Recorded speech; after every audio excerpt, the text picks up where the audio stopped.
नमस्कार दोस्तों, उन्नत शिक्षक भर्ती का अपडेट मैं फिर लेकर आया दोस्तों। आर्डर अपलोड हो गया दोस्तों। आर्डर इतना लंबा था, पढ़ने में बहुत मुझे समय लगा, इसके लिए बहुत क्षमा चाहता हूं दोस्तों। आप लोग का लगातार अपूर्व प्यार और सहयोग मिल रहा है, चैनल लगातार बढ़ता जा रहा है दोस्तों। इसी तरह आप लोगों को पूरी अपडेट दूंगा दोस्तों, इसलिए आर्डर पढ़ने में से समय लगे। मैं चाहता हूँ तो ऑर्डर के द्वारा कोई आपको गलत इन्फॉर्मेशन दे, ऑर्डर को एक एक बारीक से पढ़ना पड़ा, ट्रांसलेट करना पड़ा दोस्तों, समय के लिए सॉरी दोस्तों। चलते हैं अपडेट की तरफ दोस्तों। आर्डर पूरा पढ़ेंगे हम लोग। ऑर्डर देखिए, ऑर्डर दोस्तों बहुत लंबा था, लेकिन मैंने मुख्य बिंदु लिया है जो मेरे आपका काम था दोस्तों। जो लोग कहने शिक्षा में जाएंगे भर्ती स्टेज ले लेंगे, इस आर्डर में साफ साफ लिखा है कि शिक्षा में तो कहीं भी रियायत नहीं मिलेगी। आनंद कुमार का जजमेंट में कहीं भी ये नहीं लिखा था कि शिक्षा में तो दोनों भर्ती में बराबर मौका मिला है, बराबर। तो इसका कहीं अपलोड नहीं था। अगर रिजवान अंसारी जा भी ना तो उनसे कोई फर्क नहीं पड़ेगा। सरकार एक हफ्ते में भर्ती पूरे करने जा रही है।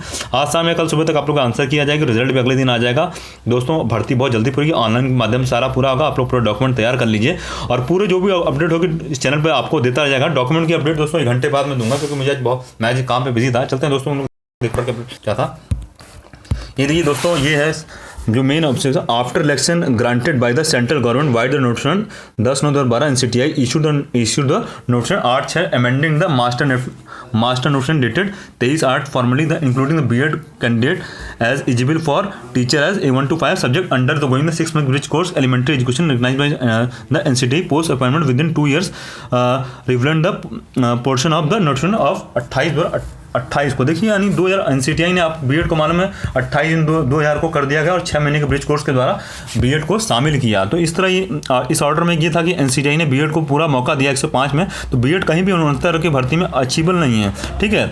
ये दूसरे अपडेट चलते हैं दोस्तों हम लोग। दूसरा देखिए दोस्तों, ये है मेरे पास दूसरा।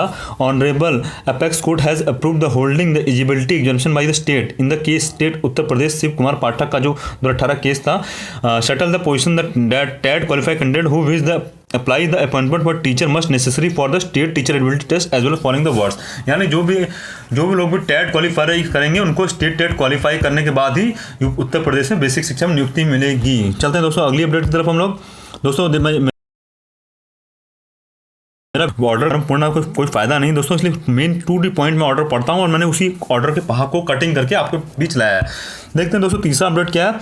देखिए दोस्तों, ये 1981 रूल हैव बीन अमेंडमेंट यानी संशोधन किया था। Will the time the period to the commencement of the recruitment process provide the recruitment BEd candidate is directly post assistant teacher. यानी 1981 में बीएड को 1 से 5 में टीचर के लिए एलिजिबल किया गया था, subject to the undergoing the post appointment training strictly accordance with the prescribe by the NCTI. NCTI ने 1981 में बीएड को 105 में शामिल कर दिया था। These changes have been brought about by the 23rd amendment.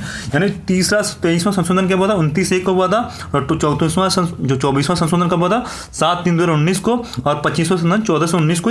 Wide the amendment the concept the trainee teacher has entirely been done by with in accordance with the amendment act issued by NCTI and the appendix has also amendment that set out the manner calculating the quality point of BEd candidate। and BEd candidate quality point को manner करते हैं। तो इसी तीनों amendment act की बात हुई कि बीएड किसी भी तरीके से प्राइमरी में एलिजिबल, प्राइमरी में पूरा वैलिड है। चलते हैं दोस्तों हम लोग अपनी साइड की तरफ अपडेट की तरफ। दोस्तों देखिए, ये जो पॉइंट आया है यही पॉइंट सबसे मेन था दोस्तों। जो शिक्षा में तो अगर सुप्रीम कोर्ट जाएंगे तो उनको कहीं भी रियायत नहीं मिलेगी। देखिए in respected the question as whether the government order date क्या है 7/1/2019 where the minimum qualifying marks were fixed for all candidates. यानी क्या जितने भी मिनिमम मार्क्स है सभी कैंडिडेट फिक्स है। Who were the participant in the examination ATR 2019। और कब एग्जाम हुआ था? 6/1/2019 को। Amount the changing the rule of game, यानी कहीं भी रूल को चेंज नहीं करता। The principal rule of the game cannot be changed once the game has started has not all attracted in the present fact। यानी जो rule system में बोले थे कि रूल चेंज हो गया है उसके बाद ऐसा कहीं भी नहीं है। In circumstances of the case because the minimum qualifying marks which has been fixed for the first time the government 7/1/2019 apply all candidate who are participate in the exam qualifying. ठीक है, यानी गवर्नमेंट ने जो 7/1/2019 को ऑर्डर लगाया वो सभी candidate के लिए मान्य है, उसमें चाहे बीएड हो चाहे BTS हो, शिक्षा मित्र। ठीक है, अप्लाई ऑल द कैंडिडेट हुआ participant in the ATR qualifying examination 2019। ठीक है, 6/1/2019 को जो एग्जाम हुआ rule 14A B 1981 rule it has been provided that the separate assistant teacher requirement examination shall be conducted by the government every time vacancy at notify requirement on the post assistant master assistant mistress junior basic conducted rule 2X of the 1981 rule में government कभी भी अपने according rule change बना सकती है। ठीक है, rule employ state government fix the qualifying marks at ATR time to time, यानी गवर्नमेंट कभी भी अपने according time to time marks change करते हैं। जैसे मानो 1981 में पहले बीएड से क्या नाम है उनकी 10-12 का मेरिट बनता था, फिर आपको पता 2011 TT कब हुआ था, वो टैट के नाम पे हुआ था, और जो 68 और 500 वाला हुआ था वो किससे हुआ था, वो भी सुपर टैट पर था। और ये 19 में क्या हुआ, इसमें ऑब्जेक्टिव कर देता है, गवर्नमेंट अपने अकॉर्डिंग कभी भी 2x में ये सब प्रावधान है कि गवर्नमेंट अपने अकॉर्डिंग अपने रूल के अकॉर्डिंग कभी भी मार्क्स को अपने क्राइटेरिया बना सकती है, ठीक है। Time it has nowhere had been provided that once the minimum qualifying marks have been fixed for first RTR they shall be carried forward applicable internally all future selection process.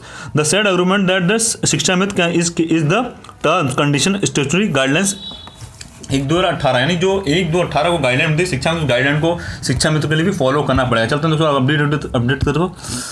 देखिए दोस्तों ये है इन the case rule 2x एक ने rules of employer the state government fix the qualifying ATR time to time, यानी government कभी time to time अपना marks लाती है। Admittedly no minimum will be provided in the sure date 1/2/2018 therefore the state government is exercise the aforesaid power issued the government order is prescribe the minimum qualifying mark ATR 60% किसके लिए, general के लिए और reserve category के लिए, ठीक है। और क्या है candidate which just and proper in and now where amount the changing rule game it the मुंसरी सप्रा डिस्कॉन्स फैक्ट। चलते हैं दोस्तों अपनी तरफ। ये देखिए minimum qualifying marks which had been fixed by the government at 7/11 where में unfortunately applicable all duly qualified candidate participant in the selection hand especially where the such candidates चाहे BTC हो चाहे BEd हो चाहे शिक्षा मित्र हो the minimum qualifying marks were made unformally achievable all the examination setting ATR 19 we are the view the honorable Supreme Court Anand Kumar Yadav had never directed that Shiksha Mish shall constitute homogeneous classes for the purpose of recruitment it had caused by any previous student Shiksha Mish because the same applicable all the candidate who had participated in the, यानी इसमें कहता है आनंद कुमार जो judgement था 1981 में Anand Kumar judgement में कहीं नहीं लिखा कि जो दोनों भर्तियां एक समान होगी और दोनों भर्तियों में जो एक समान मानक है वो एक समान मानक होगा, ऐसा कहीं नहीं लिखा। यानी सुप्रीम कोर्ट में अगर शिक्षा में जा भी रहे हैं, अगर उन्होंने कैबिनेट दाखिल हम वैसे पता चला कि BEd BTC टीम कैबिनेट दाखिल करे, अगर ये लोग नहीं भी करते हैं तो शिक्षा में तो कहीं भी नहीं जाएगा, क्योंकि आनंद कुमार जजमेंट ने साफ साफ लिखा कि दोनों भर्तियां होंगी वो एक समान नहीं होंगी। सरकार को जो भी मानक उनको पूरा करेंगे तभी वो असिस्टेंट टीचर उत्तर प्रदेश में होंगे। दोस्तों हमारा अगला लास्ट पॉइंट यही है, इसके बाद ज़्यादा वीडियो लंबा नहीं करना चाहता। The examination conducted in 2019 the second RTR, यानी जो पहला जो RTR कौन सा था 68/500 second 19 does not discriminate between the Shiksha Mitra who had appeared in 18, यानी उनमें कोई विभेद नहीं करा जो 18 में था। The Shiksha Mitra who appeared in the 18-19 do not constitute one class for purpose passing examination, यानी जो शिक्षा मित्र का पासिंग मार्क जो 18 है 19 है वो कहीं भी सेम नहीं होना चाहिए। As the standard of the both examination was different, यानी दोनों एग्जाम डिफरेंट थे। They have the pass the examination as per advertisement, यानी उनको एग्जामिनेशन के एडवर्टाइजमेंट में पास और रूल रेगुलेटिंग फॉर बोथ, यानी जो रूल्स बने हैं वो दोनों एग्जामिनेशन सेम नहीं होंगे। वो जो 68 और 500 एग्जाम उसके रूल के अकॉर्डिंग शिक्षा में पास करना पड़ेगा और 69,000 के अकॉर्डिंग शिक्षा में पास करना पड़ेगा। तो यानी इस तरह देख रहे हैं शिक्षा में जहाँ जाएंगे वहाँ निश्चित हो जाएंगे। दोस्तों मुझे लगता है जजमेंट में जो मुख्य चीज़ थी मैं लाया था दोस्तों, आगे भी आप लोग लाता हूँ। देखते हैं जैसे दोस्तों आप लोग के आंसर की आती है कितने मार्क्स बढ़ते हैं उस पर हम लोग चर्चा करेंगे। अगर आंसर की आती है किस क्वेश्चन बढ़े हैं दोस्तों, मुझे लग रहा है अगर यूट्यूब आप लोग पसंद है चैनल को लाइक सब्सक्राइब करें दोस्तों। फिर आते हैं। जय हिंद जय भारत।